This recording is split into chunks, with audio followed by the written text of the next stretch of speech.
Ireland on a tour of Southeast Asia doing comedy around the region. So I want you guys to give them a very warm Hong Kong welcome, okay? Yeah. So I want you to start doing this again. I want you to show some Hong Kong love all the way from Ireland. Give it up for Aidan Killian!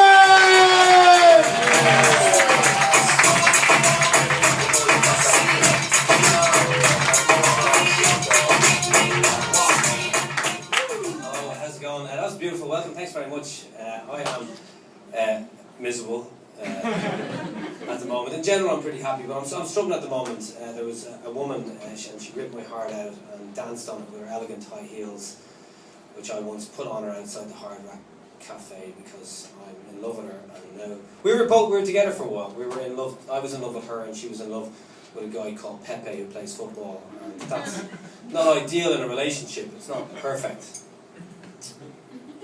And people say, well, don't worry about it, just go meet a new girl. I was in Bangkok at the time. Go meet a new girl. There's loads of girls there. And I was thinking, yeah, fuck it, I'll do that. And I was walking down the street and I saw this girl and she did something that no Irish girl would ever do. She looked at me.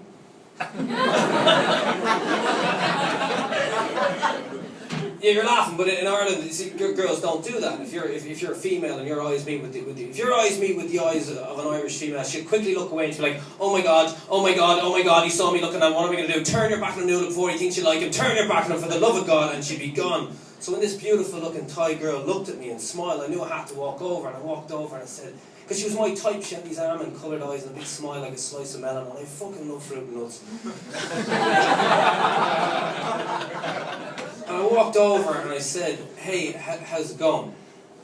To which she responded, 1,000 baht. So I live there now. But sometimes people say meet a new girl. It doesn't really work like that, not really, because when you like someone, you like them, and that's just the way it is. And her name was Paulina, by the way. I mean, it still is Paulina. I didn't take the rejection. She's still alive. I didn't know. She's not dead. Well, she's dead to me.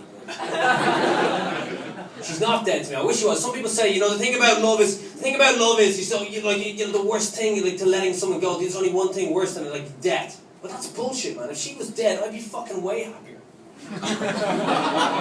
Think about it, right? Because I'd be like, oh, my girlfriend, the woman that loved me, is dead, and everyone would be like, oh, I don't know, buy me dinners and hugging me and telling me, oh, how great we would have been. And I could have had this fantasy of us, being happy together. But no, she's alive, and she rejected me. For a guy called Pepe, like his parents named him after a pair of mediocre priced jeans. And I should be happier for her, I suppose. Somebody say, meet a new girl. Go and meet a new girl. And I suppose I could. Well, part of me wants to. Part of me wants to meet a new girl. Meet a new girl, we'd be smiling and laughing and doing happy shit together and hands in each other's back pockets, walking in synchronicity like in Ghostbusters and singing songs to each other like, just the two of us. You are so beautiful to me. And Paulina would see us. And I know she'd see us. Because me and new girl would be walking up and down the road outside our fucking house. I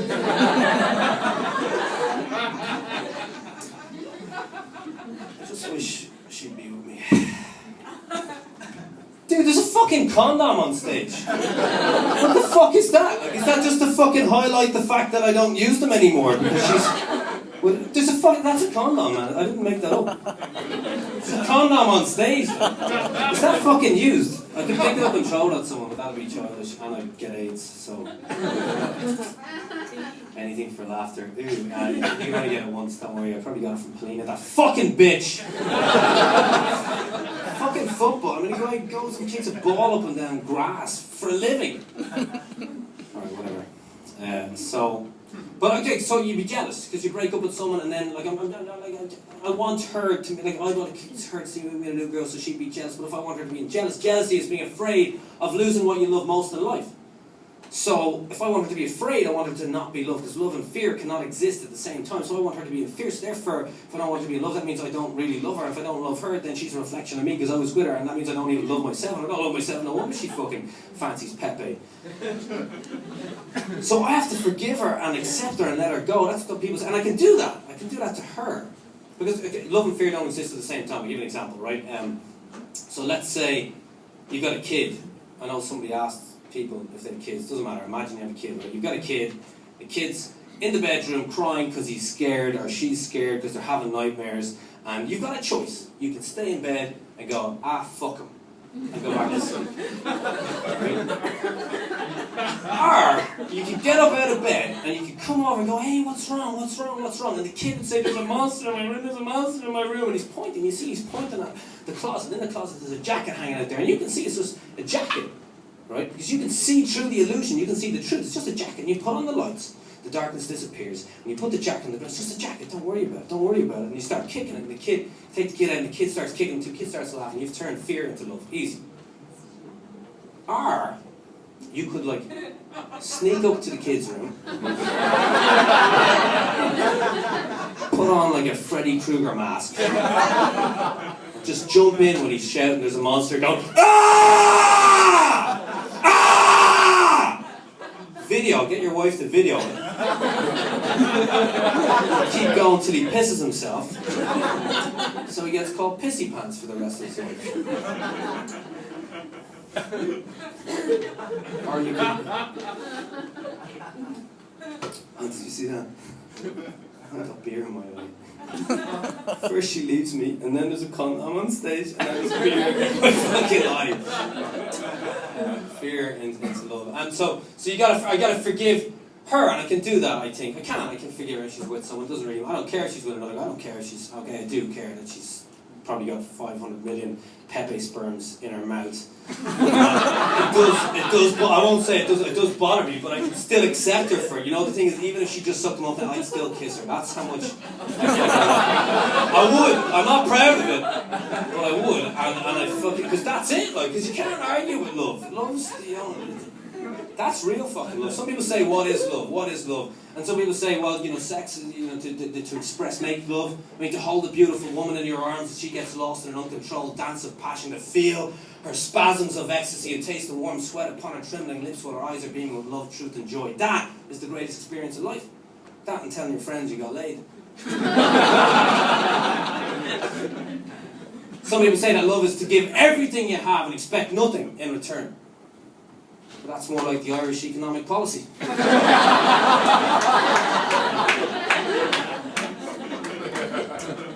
the birds and the bees. You guys get that shit in Asia? The birds and the bees? That's love. You know, the bee. Oh, what's love? And love is when a flower opens her blossoms for the first time and invites the bee to come along, and the bee comes in and lands inside her and then takes the pollen, drops the pollen on the earth, thus creating life.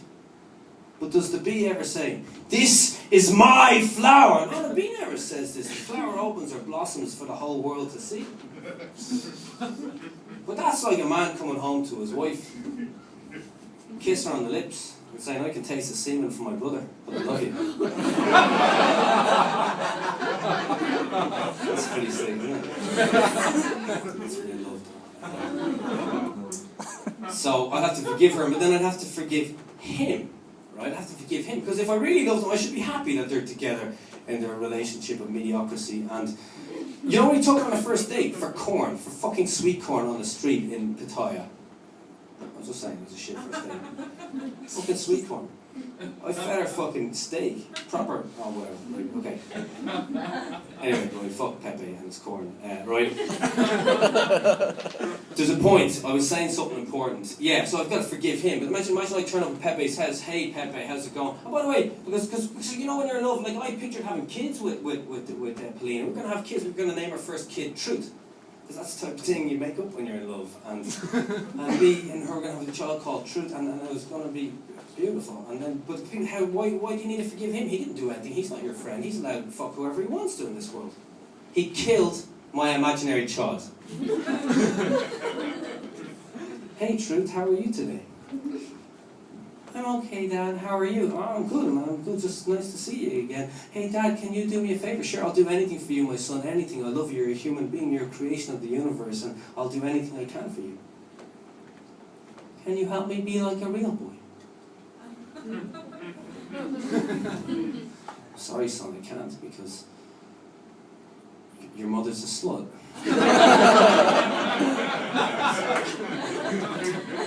And she's with a guy who likes to have communal showers with men.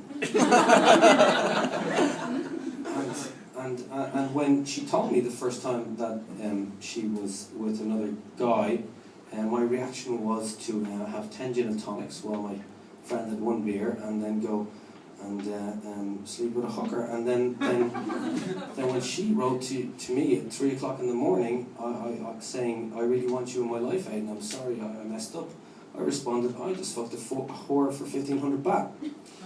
Happy anniversary." So it's her fault. "Hey Dad, can you do one thing for me?" "Sure I can, no problem, Truth." "Can you get the audience to boo Pepe?" "Oh well, I can try. Let's see what I can do." "Hey guys, my imaginary son would really appreciate if I call out the name Pepe, that you boo him with everything you have. So what do you guys think of Pepe?"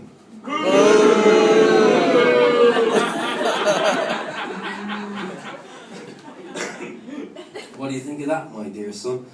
"I think the audience are kind of pathetic. Bunch of cunts." "You can't use that word. What are you going to do? Beat me? I don't even exist. Fuck you, Dad."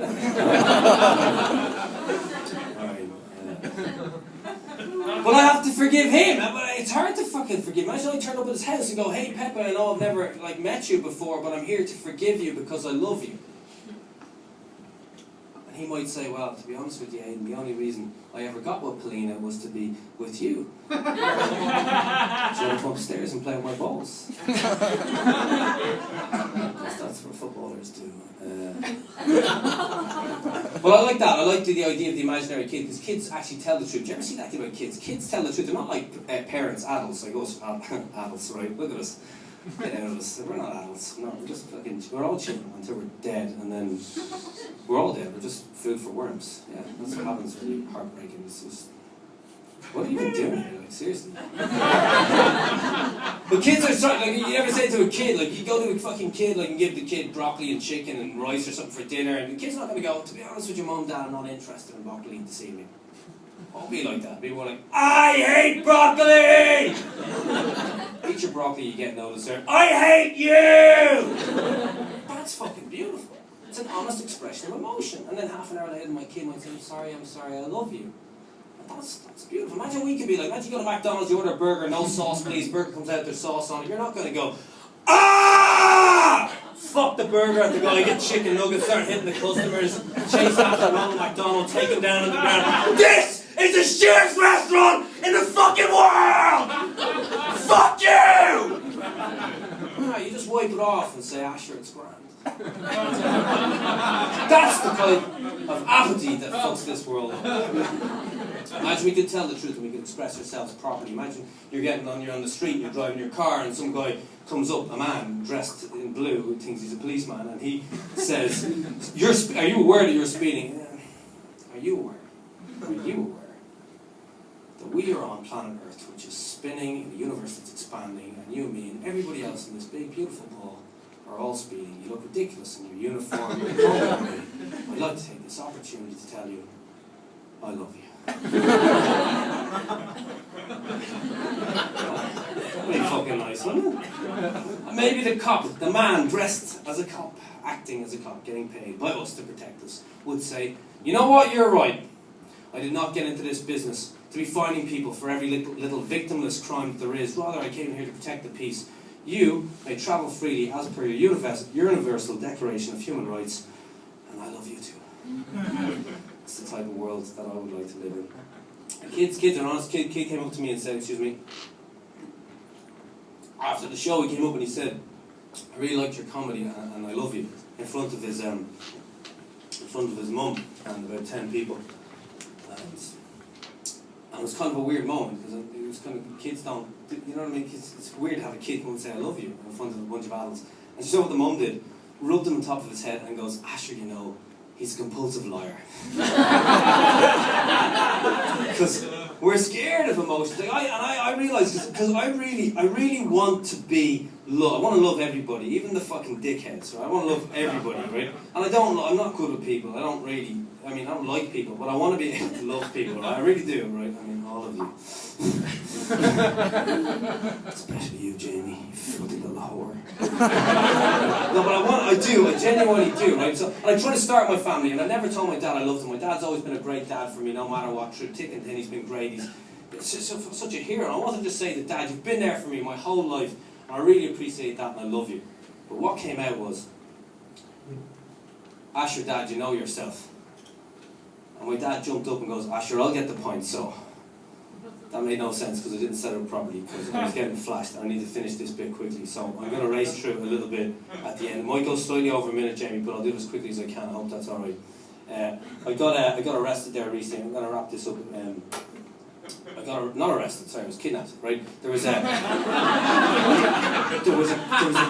clamp on my car. Do you know what a clamp is? You know, they stop you driving. There's a clamp on my car. Now I had a choice. I could have fucking rang them up, paid for it with my credit card that I'm never paying back anyway. I'm never paying them. Fuck them. I don't give a fuck. Fuck them. It's an unsecuritized debt, and the banks are scum. I'm not paying them. Right? But, or else I could have used my friend's angle grinder. I get the angle grinder, right? It's like a giant electric saw. There's sparks going everywhere. This isn't done. I get distracted by these blue flashing lights coming from this way. But I keep going, right? And then two men, acting as policemen, stop and they say, stop, you can't do that, you're destroying public property. Actually, I believe this is private property, which belongs to a corporation and therefore makes it a civil matter. So thank you very much for your help and have a nice day. Now, you would think that would have been the end of it. The cop, man acting as a cop, said, what's your name? Well, under what law do I have to give you my name? Under Provision Act, blah, blah, blah, blah, 1994. Hang on a second, you say act of law. You claim that an act of the law is the law, and are you aware to do so as a fraudulent defence? Tell me your name. I don't have to tell you or anybody my name in this world. Well, show me ID. Okay, here you go. I need to see an ID with a photograph in it. Why do you need a photograph when you have the real thing? Tell me your name. I don't have to tell you my name. What's your name? John. Now tell me your name. Okay, John, you can call me Aidan. Aidan what? Ah, sure, John. Jesus, we're on first name terms at this stage. Just tell me who you are. John, I am you. You're me. We're just reflections of each other. Different realizations of one giant consciousness. So I'm in the back of the police car in handcuffs. And I've never been in handcuffs before. Well, that's a lie, I have. But I mean, under these circumstances, I've been in handcuffs before. And I was scared, and I was wondering what's going to happen. I might have to go to court, and I'd have to represent myself, because I know that's the right thing to do. And the judge would say to the defendant, please rise. But the defendant means you're already guilty, and I know that. So I'd go in, I'd stay standing. And just before he comes in, just before he sits down, before his bum touches the seat, I'd say, could the defendant please sit? It'd be too late, he'd sit down, and I'd go, I rest my case. That's what was going on inside my head. I get to the police station, the policeman asks me names. You've got to tell the truth, because otherwise it's going to be an act of perjury. You've got to make sure you tell the truth, or else, because they record it and they'll do you for lying, basically, right? So he takes it, he stole my wallet, which makes him a criminal. I didn't point that out for diplomacy reasons. He stole it. On the check in my wallet, there was the name Aidan Killian. He points at it, is that you? You've got to tell the truth, so I say, no. That's just ink. I suppose you think you're some sort of comedian then? Yes. What's your address? I don't have an address, that implies ownership. I don't own anything in this world, I'm just passing through like you. And in the next life I could be the policeman and you could be the criminal, and I'd let you go, because I love you. Well, where are you staying tonight then? Probably in here. I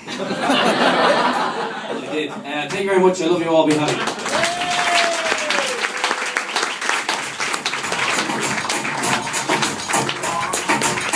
Give it over Aidan Killian!